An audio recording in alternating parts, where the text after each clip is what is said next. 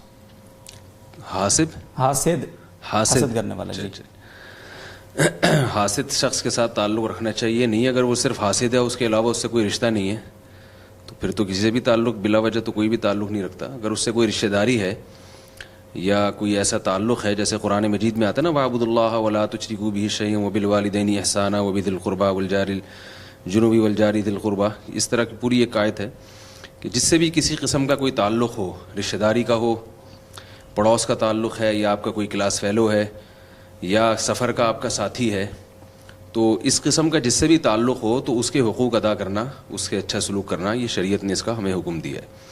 حاسد کے ساتھ تو تھوڑا سا اور بھی اچھا تعلق اس لیے رکھنا چاہیے تاکہ اس کا حسد کم ہو جائے، ساتھ ساتھ اس کے حسد سے جو شر ہے اس سے بھی اللہ نے پناہ مانگنے کا حکم دیا ہے سورہ فلق میں، وَمِن شَرِّ حَاسِدٍ إِذَا حَسَدَ، اس سے تعلق رکھنا چاہیے اور اس کو ہدایہ تحفے وغیرہ دینے چاہیے، اس کے لیے اس کے منہ پہ اس کے سامنے اس کے لیے دعا کرنی چاہیے۔ اس سے ایک فائدہ کیا ہوگا کہ اس کا حسد اور اس کا شر انشاءاللہ کم ہو جائے گا۔ جی بہت شکریہ جی۔ عبدالصمد صاحب کا سوال ہے اٹک سے، اور وہ بھی آپ ہی کی خدمت میں ہے سوال۔ ایک شخص سے اس کی بیوی بغیر کسی شرعی عذر کے طلاق مانگ رہی ہے، جبکہ خامد اس کے تمام حقوق ادا بھی کر رہا ہے، شوہر طلاق دینے پر راضی نہیں ہے، کیا فسخ نکاح یا خلع کی صورت میں خامد حق مہر دینے کا پابند ہوگا جی؟ اگر عورت اس سے طلاق مانگتی ہے، خلع بھی ایک اصل میں طلاقی کے مطالبے کو کہا جاتا ہے، تو شوہر کے لیے پھر ایسی صورت میں یہ جائز ہے کہ وہ عورت یعنی وہ یہ کہے کہ میں اس شرط پہ تمہیں خلع دوں گا یا تمہیں طلاق دوں گا کہ تم مجھے مہر جو ہے وہ معاف کر دو، یعنی جب تک یہ ایسی تصریح نہیں ہوگی تو مہر معاف نہیں ہوگا۔ ہاں یہ ضرور ہے کہ ایسی صورت میں مہر معاف کروانا جائز ہے، یعنی شوہر مشروط کر سکتا ہے اس کے ساتھ کہ بھئی میں جب تک نہیں دوں گا جب تک مہر معاف نہ کرو۔ یہ اس صورت میں ہے کہ جب قصور عورت کا ہو یعنی بلا وجہ مانگ رہی ہو. اگر قصور مرد کا ہے تو پھر اس کے لیے یہ جائز نہیں ہے کہ وہ عورت سے زبردستی مہر معاف کروائے. جزاکم اللہ صاحب. اور اگلا سوال ہے جی محمد ممتاز صاحب کا ہندوستان سے, اور مفتی احمد خان صاحب کی خدمت میں سوال ہے. غسل مکمل فرائض کے ساتھ کیا ہے مگر وضو نہیں کیا, اس حالت میں پڑھی گئی نماز درست ہو جائے گی یا نہیں؟ غسل جب مکمل فرائض کے ساتھ کیا تو پورا بدن جو ہے وہ دھل گیا, اور جو اعضائے وضو تھے ان تک بھی پانی پہنچ گیا اور ان پر بھی پانی بہہ گیا, تو وضو جو ہے اس کے ضمن میں خود بخود ہو گیا. لہٰذا اگر علیحدہ سے وضو نہیں کیا گیا اور غسل جو ہے وہ مکمل طور پر کر لیا گیا تو ایسی حالت میں جو نمازیں پڑھی گئیں وہ درست ہو گئیں. جزاکم اللہ جی. لبنہ خان صاحب لاہور سے پوچھتی ہیں کیا عورت محرم مرد کے بغیر اپنی والدہ یا بیٹی کے ساتھ خریداری یا کسی اور کام کے لیے گھر سے باہر جا سکتی ہے؟ دیکھیے, عورتوں کے لیے اصل حکم تو یہی ہے کہ بلا ضرورت وہ اپنے گھروں سے نہ نکلیں, اور اسی طرح اگر کسی ضرورت کی وجہ سے نکلنا پڑے تو آج کل کے حالات میں ان کو اپنے ساتھ کسی محرم مرد کو لینا چاہیے اور اس کے ساتھ جانا چاہیے. لیکن اگر کوئی ایسی ضرورت ہو کہ محرم مرد اس وقت ان کے ساتھ نہ جا سکے اور انہیں کسی ضروری کام سے جانا ہو تو اور کسی فتنے کا اندیشہ نہ ہو, اس بات کا بھی لحاظ رکھنا ضروری ہے, تو اپنی والدہ یا اپنی بیٹی کے ساتھ مکمل باپردہ طور پر عورت باہر جا سکتی ہے. ٹھیک ہے جی, بہت شکریہ مصعب. عبدالحق صاحب کا خضدار سے اگلا سوال ہے جی مفتی محمد حسین صاحب. ایک عورت بیوہ ہو گئی ہے مگر وہ سرکاری ملازمہ ہے, اس کو عدت گزارنے کے لیے سرکاری چھٹی نہیں ملی ہے اتنی زیادہ, خطرہ ہے کہ اسے نوکری سے نکال دیا جائے گا اگر وہ مسلسل چھٹی پہ رہی, اس صورت میں کیا حکم ہے؟ عدت پوری کرے یا نوکری کو بچائے, کیا کرے؟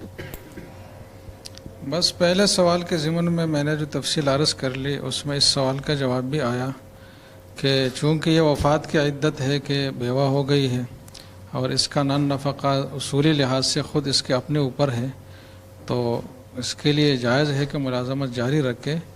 اور عام طور پر ملازمت کے جو اوقات ہوتے ہیں وہ ایسے نہیں ہوتے جس میں رات کا اکثر حصہ بھی ملازمت میں مشغول ہو, لیکن پھر بھی یہ بات سمجھ لے کہ رات کا اکثر حصہ گھر میں بہرحال گزارنا ضروری ہے. اس کے علاوہ جو اوقات ہے دن کے اوقات یا کچھ رات کے اوقات اس میں ملازمت کی جا سکتی ہے, تو ان کے لیے کوئی پریشانی کی بات نہیں ہے. شرعی حوالے سے ان کو اجازت ہے کہ اس ملازمت کو جاری رکھیں. جزاکم اللہ. مفتی طارق مسعود صاحب عباس خان صاحب مالاکنڈ سے پوچھتے ہیں فحش فلموں سے نجات کیسے حاصل کی جائے؟ ہم بار بار توبہ کرتے ہیں لیکن پھر بھی نجات نہیں ملتی, جبکہ نماز بھی پابندی سے پڑھتے ہیں. طریقہ کار بتا دیجیے, اس کا کیا حل ہے؟ اگر یہ صاحب جنہوں نے سوال پوچھا کنوارے ہیں تو ان پر لازم ہے کہ یہ نکاح کریں. اگر یہ نکاح میں تاخیر کرتے ہیں تو گناہ گار ہوں گے, کیونکہ اس پر پوری امت کا اتفاق ہے کہ اگر کسی شخص کو گناہ کا خطرہ ہو پھر بھی وہ نکاح نہیں کرتا تو وہ خود گناہ گار ہوتا ہے. ایسی صورت میں اگر والدین نکاح سے روکتے ہیں تو والدین کی نافرمانی فرض ہے, والدین کی اطاعت ایسی صورت میں جائز نہیں ہے. یہ میں اس لیے بتا رہا ہوں کہ آج کل یہ فتنہ بہت پھیل گیا ہے فحش فلموں کا, اور اس میں کنوارے بھی بہت بڑی تعداد میں, زیادہ تر کنوارے مبتلا ہوتے ہیں اس میں. تو یہ سوچنا چاہیے کہ اگر آپ نے ابھی نکاح نہیں کیا اور اس میں تاخیر کی تو بعض دفعہ یہ گناہ اتنی جڑ پکڑ لیتا ہے کہ یہ پھر نکاح کے بعد بھی نہیں چھوٹتا. یہ نکاح کے بعد بھی پھر یہ کام برائیوں میں مبتلا ہوتی ہے, یہ لت پڑ جاتی ہے. تو لت پڑنے سے پہلے سچی توبہ کرے انسان اور نکاح میں کسی کی بھی نہ سنے. اس میں یہ بہت حساس مسئلہ ہے. دوسری بات یہ کہ اگر یعنی اس کے علاوہ جو اور کیا ہے, بعض شادی شدہ لوگ اس میں مبتلا ہیں, تو گناہ کا جو اصل طریقہ ہے نا, یعنی ایسے گناہ جو آپ کی جس کی جسم کو لت پڑ جاتی ہے, اس کا اصل تو یہ ہے کہ کسی باقاعدہ شیخ سے اصلاحی تعلق قائم کیا جائے, کسی بزرگ سے, اور ان کو اپنی پوری صورتحال ان کو بتائی جائے. کیونکہ کوئی بھی دوا جیسے میڈیکل سائنس میں ایسی نہیں جو ہر آدمی کے لیے ایک ہی دوا ہو. جی, ڈاکٹر یہ چیک کرتا ہے اس کے لیے کون سی دوا ہے, اس کے لیے کون سی دوا. تو ہر آدمی کے مرض کی نوعیت مختلف ہوتی ہے. کسی شیخ سے اصلاحی تعلق ہوگا تو وہ بتائیں گے کہ بھائی آپ کا یہ گناہ ایسے چھوٹ سکتا ہے, آپ یہ کریں, اور وہ پھر اپنے شیخ کو بتاتا رہے کہ اب میں نے آپ کی ہدایت پر عمل کیا تو چھوٹ رہا ہے کہ نہیں چھوٹ رہا. وہ طریقہ کار پھر بدل دیں گے. اصول تو یہ جب تک ایسا نہیں ہوتا تو ایک جیسے ہے نا بخار میں ڈاکٹر کہتے ہیں بھائی 2 پیناڈول کی گولی تو کھلا دو, بعد میں ہم دیکھیں گے ہوا کیا ہے. تو میں 2 پیناڈول کی گولیاں بھی دے دیتا ہوں, وہ شیخ سے اصلاحی تعلق قائم کریں, اصل تو وہ ہے. لیکن 2 پیناڈول کی جو گولیاں ہیں وہ یہ ہیں کہ جب بھی کوئی گناہ ہو اور آپ چھوڑنا چاہتے ہیں تو اس میں اپنے اوپر کوئی سزا متعین کریں آپ. یعنی آپ اپنے آپ کو اپنے اوپر ایک التزام کریں کہ اگر مجھ سے دوبارہ یہ گناہ ہوا تو میں اپنے آپ کو یہ سزا دوں گا, اور وہ سزا مالی لحاظ سے بھی ہو سکتی ہے اور جسمانی بھی. جسمانی سزا میں سب سے بہترین سزا ہے روزہ. تو جو لوگ ان چیزوں کے عادی ہیں وہ اس بات کا التزام کریں کہ ہم نے اگر دوبارہ یہ فحش فلمیں دیکھی تو میں توبہ تو کرنی ہے اللہ سے گڑ گڑا, ساتھ میں اپنے اوپر میں التزام کرتا ہوں کہ میں اتنے روزے رکھوں گا بطور سزا کے. کتنے روزے ہیں اس کا مدار اس پر ہے کہ آپ کو گناہ کی لت کتنی بڑھ گئی ہے, کتنی عادت پڑ گئی ہے. تو علماء نے ایک اصول بیان کیا ہے کہ اتنی سخت سزا بھی نہ ہو کہ وہ گناہ چھوڑنا آسان ہو اور وہ سزا جو ہے نا اس کا اپنے اوپر نافذ کرنا وہ اور مشکل ہو جائے. تو اتنا اگر حوصلہ ہوتا تو گناہ ہی نہ چھوڑ دیتا پھر ایسا آدمی. تو سزا بہت سخت بھی نہیں ہونی چاہیے کہ وہ سزا اپنے اوپر نافذ کرنا ہی آپ کے لیے بہت مشکل بن گیا, اور سزا اتنی ہلکی بھی نہیں ہونی چاہیے کہ آپ کو کوئی سزا ہی نہ ہو, یعنی اس کو آپ سزا کا احساس ہی نکل جائے آدمی کا, یار یہ 5 روپے صدقہ کر دوں گا تو کوئی بات نہیں, روزانہ 5 روپے صدقہ کرتے رہو اور یہ دیکھتے رہو. تو سزا ایسی ہونی چاہیے. وہ ہر آدمی کے حالات مختلف ہوں گے, تو آپ اپنے حالات کو خود سوچ کے اللہ سے توبہ بھی کریں, اور پھر یہ بھی کہیں کہ اگر دوبارہ مجھ سے گناہ ہوا تو میں اتنے روزے رکھوں گا اور کچھ اتنے پیسے میں صدقہ کروں گا, تاکہ تھوڑی سی نفس کی دھنائی ہو. جب نفس کو چانٹے پڑیں گے, تھپڑ پڑیں گے, تو انشاءاللہ اس کو تھوڑی سی عقل آئے گی. یہ ویسے یہ اصلاحی تعلق نکاح کے بعد کا مشورہ ہے نا, آپ ہی کا بیان ہے. نہیں, نکاح سے پہلے اصلاحی تعلق قائم کریں, مگر شادی کرنے سے پہلے شیخ سے مشورہ نہ کریں. شادی کر کے بولیں شادی تو میں کروں گا, کیونکہ بعض دفعہ ایسا ہوتا ہے کہ بعض مشائخ نکاح سے روک دیتے ہیں کہ بھئی آپ ابھی سلوک کے منازل طے کریں. تو نکاح تو شریعت کا حکم ہے, وہ تو کسی شیخ سے نہیں پوچھنا آپ نے, وہ تو کرنا ہے. باقی یہ منازل طے کرنے کے لیے پھر شیخ صاحب انشاءاللہ آپ کو بتائیں گے. جی بہت شکریہ موسیٰ صاحب. اور آپ ہی سے اگلا سوال ہے, موسیٰ خان صاحب پوچھ رہے ہیں ریاض سے, آپ ہی کی خدمت میں سوال ہے. ایک امام کے پیچھے طویل عرصے سے نماز پڑھتے رہے, مگر بعد میں پتہ چلا کہ امام صاحب جو ہے نا جی وہ جرابوں پہ مسح کرتے تھے. گزشتہ نمازوں کا کیا حکم ہے اور آئندہ کیا کرنا چاہیے؟ اگر یہ بالکل عام جرابیں ہیں جو ہم ساکس جو پہنتے ہیں, تو دیکھیں پتہ یہ چلا کہ جرابیں مسح کرتے تھے, تو یقینی طور پر 100% اگر پتہ چلا ہے نا کہ یہ واقعی جرابوں پہ مسح کر کے نمازیں پڑھائی ہیں. میں یہ کہتا ہوں کہ یہ پتہ کیسے چلا ان کو, اور تفتیش کرنے کی بھی ضرورت نہیں ہے. امام نے اگر جرابوں پہ مسح کر کے نماز پڑھائی ہے تو آپ کو بتائے گا تھوڑی کہ میں جرابیں پہ مسح کرتا ہوں. آپ یہ فرض کر لیں کہ ہو سکتا ہے ویسے ہی یعنی وضو کر کے یہ جراب پہن کے آتے ہوں, تو ہمیں شریعت نے تفتیش میں اس طرح سے تفتیش کی اجازت نہیں دی ہے. لیکن اگر پھر بھی یقینی طور پہ پتہ چل جائے تو وہ نمازیں لوٹانی پڑیں گی, کیونکہ یہ جو عام طور پہ جو آج کل جرابوں پہ جس قسم کی جرابوں میں مسح کیا جا رہا ہے, یہ کسی بھی ائمہ مجتہدین میں کوئی ایک فقیہ بھی ایسا نہیں ہے جس کے نزدیک یہ جائز ہو. حدیث میں جو خفین کا لفظ آتا ہے وہ اس کا اطلاق اس پر نہیں ہوتا. ٹھیک ہے, جزاکم اللہ موسیٰ. اور مفتی احمد خان صاحب, محمد احمد صاحب ہی کا سوال ہے جی, آپ کے ہم نام ہیں, جہلم سے پوچھتے ہیں میت کو غسل دینے کا کیا طریقہ ہے؟ ان کے سوال کا جواب کافی تفصیل طلب ہے, لیکن میں مختصراً عرض کرتا ہوں کہ جس وقت میت کو غسل دینا ہو تو پہلے تو اس کے سطر کے اوپر ایک قدر موٹا کپڑا ڈال دیا جائے, اور پھر اس کے باقی کپڑے اتار دیے جائیں. اس کے بعد جو ہے جو غسل دینے والا ہے اپنے ہاتھ پر کوئی دستانہ یا موٹا کپڑا لپیٹ کر اس کو استنجا کروا دے. اس کے بعد اس کو وضو کروایا جائے, لیکن اس کا خیال رہے کہ منہ اور ناک میں پانی نہ ڈالا جائے. البتہ اگر اس شخص کی وفات ایسی حالت میں ہوئی تھی کہ اس پر غسل فرض تھا تو پھر کسی روئی کو تر کر کے بھگو کر اس کے ناک اور منہ میں پانی ڈال دیا جائے, اور اسی طرح اس کے ناک, منہ اور اسی طرح کانوں میں کوئی روئی ڈال دی جائے تاکہ آگے غسل کے دوران ان میں پانی نہ جا سکے. اس کے بعد اس کو بائیں کروٹ پر لٹایا جائے اور 3 دفعہ اس کے اوپر پانی ڈالا جائے تاکہ وہ پانی نیچے تک پہنچ جائے. پھر اس کو دائیں کروٹ پر لٹایا جائے اور 3 دفعہ پانی ڈالا جائے. اس کے بعد اس کو تھوڑا سا ٹیک لگا کر بٹھا دیا جائے اور تھوڑا آہستگی سے اس کے پیٹ کو ملا جائے.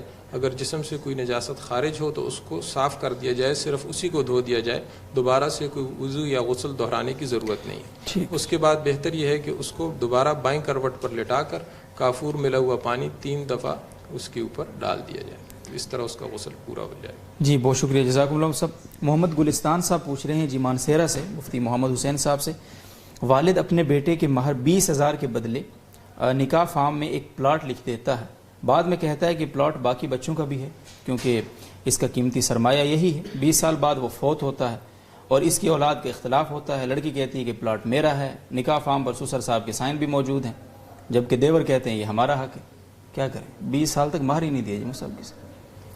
بس یہ تو ایک عمومی ظلم ہے خواتین کے ساتھ جو مختلف مظالم ہیں، اس میں یہ بھی ہے کہ مہر لکھوا تو دیتے لیکن دیتے نہیں ہیں پھر تو یہ بات غلط ہے. باقی جو مسئلہ انہوں نے پوچھا ہے تو اصولی بات یہ ہے کہ نکاح کی صورت میں شوہر پر ہی مہر لازم ہوتا ہے، اس کے والد پر نہیں ہوتا. ٹھیک ہے. تو اس صورت میں جو 20,000 مہر طے ہوا ہے یہ شوہر کے اوپر واجب الادا ہے اور بیوی کا ایک حق ہے.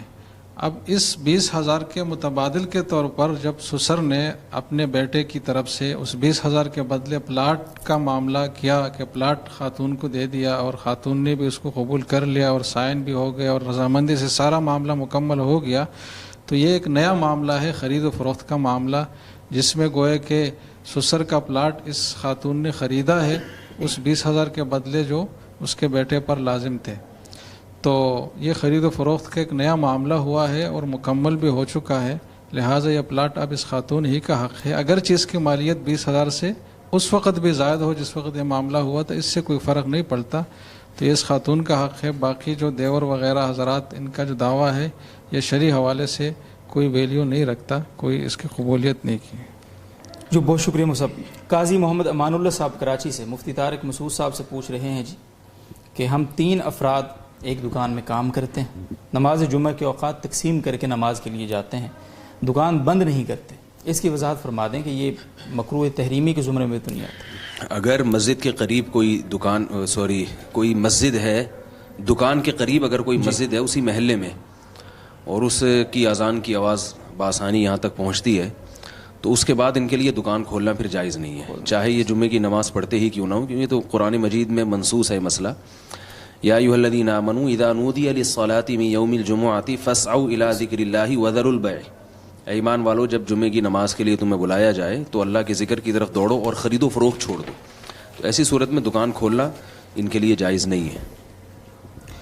بہت شکریہ جی. مصعب اس بات کی ذرا سی وضاحت اور فرما دیں کہ یہ جو جس طرح سے انہوں نے بھی پوچھا ہے اس میں یہ اس میں ابتلا ہے لوگوں کا، بہت لوگ اس میں مبتلا ہیں اس مسئلے میں کہ 3 بھائی ہیں، مثال جیسے انہوں نے کہا 2 بھائی ہیں تو ایک دوسری مسجد میں جس میں پہلے ہوتی ہے وہاں جا کے جمعہ پڑھ لیتا ہے، پھر واپس آ جاتا ہے تو دوسرا بھائی چلا جاتا ہے، دکان بند نہیں ہوتی. مطلب اس کی تھوڑی سی اور ذرا سی وضاحت. بس دیکھیں، یہ اس ایک شریعت کا ایک حکم تو فالو کر رہے ہیں کہ جمعے کی نماز پڑھنا. جی جیسے جمعے کی نماز پڑھنا شریعت کا حکم ہے، اسی وجہ سے یہ بدل کے جا رہے ہیں تاکہ تینوں کا کہ جمعہ ہو جائے. تو دوسرا مستقل ایک حکم ہے جمعے کی اذان کے بعد کاروبار کرنا. ٹھیک ہے. کاروبار کرنا حرام ہے. تو اب کیا کر رہے ہیں کہ جو بھائی دکان پہ بیٹھا ہوا ہے وہ جمعہ تو ٹھیک ہے پڑھ لے گا لیکن وہ بزنس تو کر رہا ہے نا، اس وقت دکان پہ بیٹھنا ہی یہ ایک بزنس ہے، تو یہ ناجائز ہے. اس پر لازم ہے کہ یہ کاروبار اپنا بند کریں. جی بہت شکریہ جی مصعب. اور رسیلہ خان صاحبہ کا سوال اگر آپ کی خدمت میں پوچھتی ہیں، اگر گھر میں بیٹی یا بہن کماتی ہو تو اس کی کمائی پر والد یا بھائی کا کوئی حق ہے، جبکہ بھائی خود بھی جوان ہو اور کماتا ہو، کیا اس پر گھر میں خرچ دینا لازم ہے شرعاً؟ نہیں، اللہ تعالیٰ نے جو کمانے کا وظیفہ ہے نا یہ مردوں پہ رکھا ہے. مرد اگر جوان ہے اور کمانے کے قابل ہے تو بہن پر اس کا نان نفقہ ظاہر ہے کسی بھی صورت واجب نہیں ہے. البتہ اگر مرد کو یعنی ایسا بے روزگار ہے کہ وہ کوشش کے باوجود یعنی بہت زیادہ غریب ہے کہ اس کے بالکل بنیادی خرچے جو کھانے پینے کے وہ بھی پورے نہیں ہوتے اور بہن مالدار ہے، تو پھر شریعت کا اصول یہ ہے کہ وہ تمام رشتہ داروں پر ایسے غریب کا نان نفقہ تقسیم ہوتا ہے. تو اس میں بہن بھی آئے گی اور دوسرے بھی جو کمانے والے ہیں سب پہ ڈیوائڈ ہوگا. لیکن یہ اس صورت میں ہے کہ کوئی بہت فقیر ہو، کوئی بہت مسکین ہو اور کوشش کے باوجود اس کے لیے ضروری خرچوں کا بھی انتظام نہ ہوتا ہو. نارمل حالات میں مرد کے ذمہ ہے کہ وہ اپنی عورتوں کو کھلائے، عورت کے ذمہ نہیں. اگر وہ کما بھی رہی ہے تو اس کا ذاتی ہے، وہ مرد کو اس میں سے مطالبے کا بالکل بھی حق نہیں ہے. لیکن ایسی صورت میں بہن اگر بھائی پہ خرچ کرتی ہے تو ثواب ملے گا. بعض چیزیں لازم نہیں ہوتی مگر اس میں ثواب ملتا ہے تو اس کو کر لینا چاہیے. ٹھیک ہے جی بہت شکریہ. شاہد حیدر صاحب کا سوال بھی آپ ہی کی خدمت میں پوچھتے ہیں جی، ٹوپی نہ پہننا گناہ ہے؟ ٹوپی کرانا تو گناہ ہے، ٹوپی نہ پہننا گناہ نہیں ہے. ٹھیک ہے، سنت ہے. نبی صلی اللہ علیہ وسلم نے ہمیشہ سر ڈھانک کے رکھا ہے. علماء صالحہ کی ہمیشہ سے عادت رہی ہے کہ وہ سر جو ہے ڈھانک کے رکھتے ہیں اور مسلمانوں کا ہمیشہ سے یہ کلچر رہا ہے، اس لیے سر کو ڈھانک کے رکھنا چاہیے. لیکن یہ کہ فرض واجب نہیں ہے. یہ بہت شکریہ جی. عائشہ فاطمہ صاحبہ کا سوال سرگودا سے. آپ چونکہ لیٹ آئے ہیں تو سوالات کوئکلی میں نمٹا رہا ہوں جی. شریعت میں خواب کی کیا حیثیت ہے، تفصیل سے وضاحت فرمائیں. صحیح حدیث ہے، رسول اللہ صلی اللہ علیہ وسلم نے ارشاد فرمایا لم یبق من النبوۃ الا المبشرات، کہ نبوت ختم ہو گئی مگر مبشرات خوشخبریاں باقی ہیں. صحابہ نے پوچھا ومل مبشرات یا رسول اللہ، وہ خوشخبریاں کیا ہیں؟ آپ صلی اللہ علیہ وسلم نے فرمایا رؤیا الصالحہ، صحیح حدیث ہے بالکل، فرمایا وہ خوشخبریاں ہیں نیک خواب۔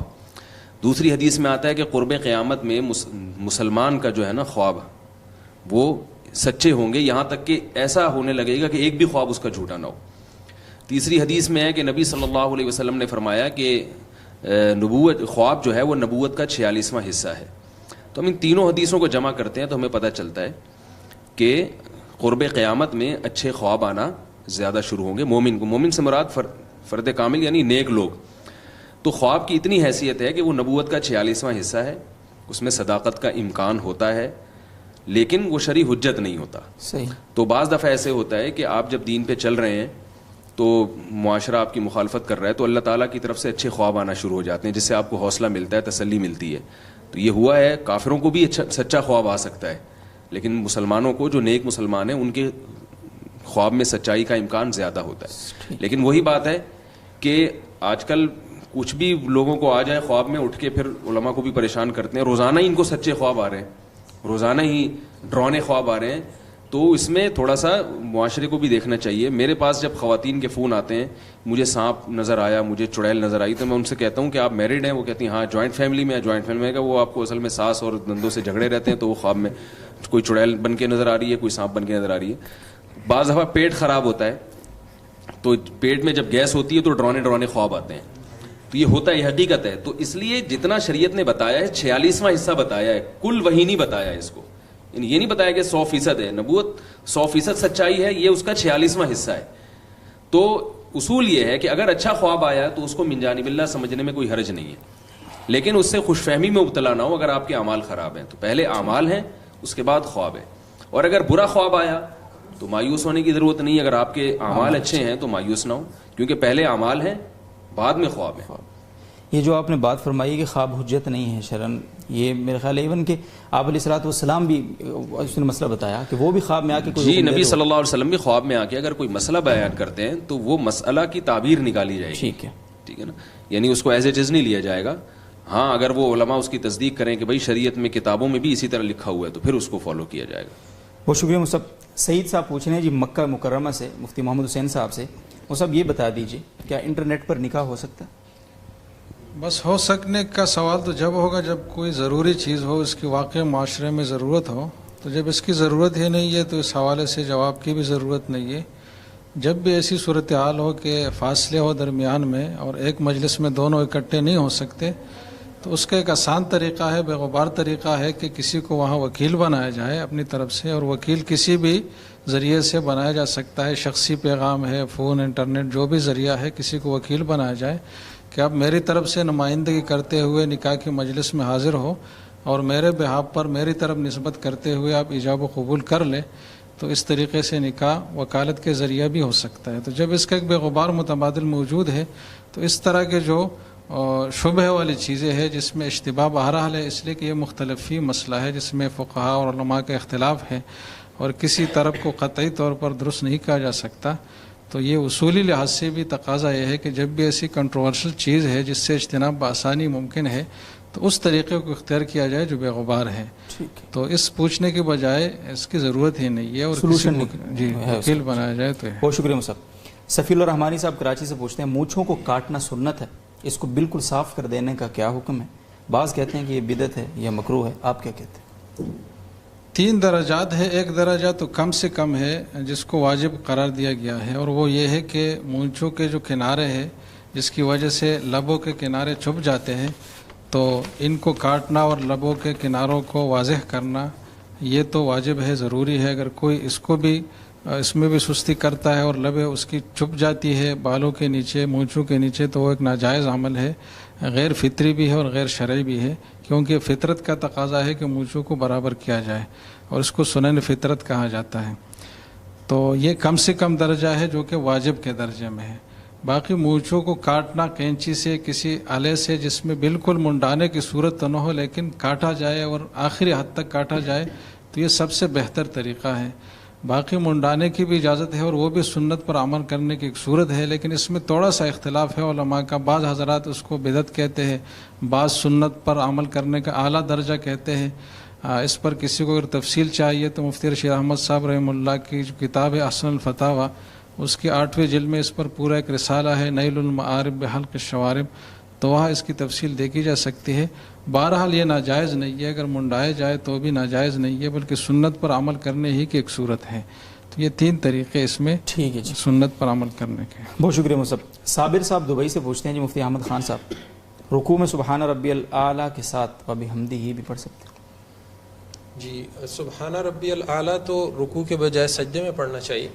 رکوع میں سبحان ربی العظیم کے الفاظ آتے ہیں، اور اس کے ساتھ سبحان اللہ و بحمدہ کے الفاظ بھی امام طبرانی نے معجم کبیر میں ایک روایت ذکر کی ہے، جس میں ایک صحابی حضور صلی اللہ علیہ وسلم کا عمل نقل فرماتے ہیں کہ آپ صلی اللہ علیہ وسلم نے رکوع میں سبحان اللہ و بحمدہ پڑھا۔ تو اس لیے امام جزیر رحمہ اللہ نے اپنی مشہور کتاب حسن حسین میں جہاں رکوع کی دعائیں ذکر کی ہیں وہاں پر سبحان اللہ و بحمدہ کو بھی ذکر کیا ہے، اس لیے اسے بھی پڑھنا ٹھیک ہے، اور سبحان ربی الاعلیٰ کی جگہ سبحان ربی العظیم پڑھنا چاہیے۔ ٹھیک ہے جی، اور ساتھ ہی ساتھ یہ بھی آپ نے بتایا کہ یہ رکوع کی بجائے سجدے میں پڑھنا چاہیے۔ جی نہیں، سبحان اللہ و بحمدہ تو رکوع نہیں، میں پڑھ سبحان سکتے ربی ہیں۔ الاعلیٰ جو ہے جی، سبحان ربی الاعلیٰ یہ سجدے کی تسبیح۔ اضافے کی فکر ہے اور یہ پتہ نہیں ہے پڑھنا کہاں ہے۔ خیر، بہت شکریہ مصعب۔ محمد اسامہ صاحب کا سوال ہے جی سرگودا سے۔ مصعب آپ پہلے بھی اس سوال کی وضاحت کر چکے ہیں، تھوڑا سا یہاں بھی خوش ہو جائیں گے۔ شادی سے متعلق وضاحت کر دیں، کتنی جلدی کرنی چاہیے؟ شادی کتنی جلدی کرنی چاہیے؟ تو جیسے ہی بالغ ہوں تو کھانے سے پہلے میرا خیال ہے شادی کر لینی چاہیے، کھانا بعد میں کھائیں، شادی پہلے کریں۔ باقی یہ کہ رشتہ ملنے کا مسئلہ ہے نا، اگر کسی کو کھانا پہلا جو ہے نا بیوی کے ہاتھ سے کھانا چاہیے۔ باقی یہ کہ رشتہ ملنے کا مسئلہ ہوتا ہے کہ کسی کو اس کے جوڑ کا رشتہ نہیں مل رہا تو اس میں کوئی تاخیر ہوتی ہے تو ٹھیک ہے، یا یہ کہ بیوی کو کھلانے پلانے کی صلاحیت ہی نہیں ہے، اس بنیاد پہ کوئی رشتہ نہیں دے رہا تو اس بیس پہ اگر تاخیر ہو جائے تو ٹھیک ہے، ورنہ شریعت میں حکم یہ ہے کہ اس میں جتنی جلدی ہو۔ عبداللہ ابن مسعود رضی اللہ تعالیٰ عنہ فرماتے ہیں کہ مجھے اگر یقین ہو کہ میری زندگی میں صرف ایک رات باقی ہے تو میں وہ رات بھی بیوی کے بغیر نہیں گزاروں گا میں۔ تو اس لیے صحابہ کی تو اس بارے میں بہت سخت تنبیہات ہیں، قرآن و سنت کی نصوص بھی ہیں، اور آپ کے ان پر گہری نظر ہے ماشاءاللہ۔ قاضی محمد امان اللہ صاحب کا سوال ہے جی کراچی سے، پان، سگریٹ اور گٹکا وغیرہ کا کاروبار کرنا شرعاً کیسے؟ جائز ہے مگر بہت ہی ایک برا سا عمل ہے، کیونکہ قوم کو اچھی چیزوں کا عادی بنائے۔ باقی جائز کراہت، یعنی کراہت کے ساتھ جائز ہے۔ گٹکے کا تو یہاں علماء بیٹھے ہوئے ہیں، وہ زیادہ بہتر بتائیں گے۔ اس میں گٹکے کی تو کینسر کے واقعات اتنے زیادہ آ رہے ہیں، میرا خیال ہے یہ علماء زیادہ آپ کو بہتر بتائیں گے کہ یہ جائز ہے یا نہیں ہے۔ میرا خیال ہے اس کو تو ناجائز ہونا چاہیے، لیکن بہرحال یہ مسئلہ جب تک دارالفتہ سے علماء کی نگرانی میں حل نہیں ہوگا تو میں اس بارے میں، گٹکے کے بارے میں کچھ نہیں کہتا۔ پان اور سگریٹ کا تو فتویٰ پرانا ہے کہ مکروہ ہے، ناپسندیدہ ہے۔ حرام ناجائز اس لیے نہیں کہا جاتا کہ اس کا ضرر فوری اور یقینی نہیں ہے، یعنی جس حرام ہم اسی چیز کو کہتے ہیں جو یقینی طور پر اور فوری طور پر اس کا ضرر ظاہر ہوتا ہو۔ یہ تو بہت ٹائم لگتا ہے اور اس میں یقین بھی نہیں ہوتا کہ اس کو یہ جو بیماری ہوئی ہے یہ اسی سگریٹ ہی کی وجہ سے ہوئی ہے، پان ہی کی وجہ سے ہوئی ہے، ہو سکتا ہے کسی اور وجہ سے ہوئی ہو۔ اس لیے اعتدال والے قول بر صغیر کے علماء نے اختیار کیا کہ بالکل حرام نہیں ہے لیکن پسندیدہ چیز بھی نہیں ہے، کراہت سے خالی نہیں ہے، اس لیے اس کو کاروبار بنانا مناسب نہیں ہے۔ ہم اس کی انکم کو حرام تو نہیں کہیں گے لیکن غیر مناسب، ایسے پاکیزہ مال بھی نہیں ہے کراہت کے ساتھ۔ جزاکم اللہ صاحب۔ محمد صفدر صاحب کا سوال ہے جی مسقط عمان سے، مفتی محمد حسین صاحب کی خدمت میں، شافعی یا مالکی امام کے پیچھے حنفی شخص کی نماز ہو جائے گی؟ جہاں ویسے اس کی واقعی ضرورت پڑتی ہے تو یہ سفر کی حالت میں کہ دوسری جگہ آدمی گیا اور حنفی امام نہیں ہے تو شافعی یا مالکی کے اقتداء میں نماز پڑھنا پڑتا ہے، تو اس میں تو کوئی حرج کی بات نہیں ہے، اور آگے جو میں اصول ذکر کروں گا اس کی روح سے بھی وہ درست ہی ہے۔ ویسے اس حوالے سے جو اصولی ضابطہ ہے وہ یہ ہے کہ یہ، اور اس اصولی ضابطے سے پہلے ایک بات ذہن میں رہے کہ یہ جو چاروں مذاہب ہے جو کہ حقیقت میں مکاتب فکر ہے اور ایک ہی اسلام کی تشریح ہے، اور قرآن و حدیث سے ہر ایک کی جڑیں بنتی ہے، اور ہر ایک نے قرآن و حدیث کی تشریح ہی کو اپنا مقصود بنایا ہے اور اس کی روشنی میں ہی احکام طے کیے ہیں۔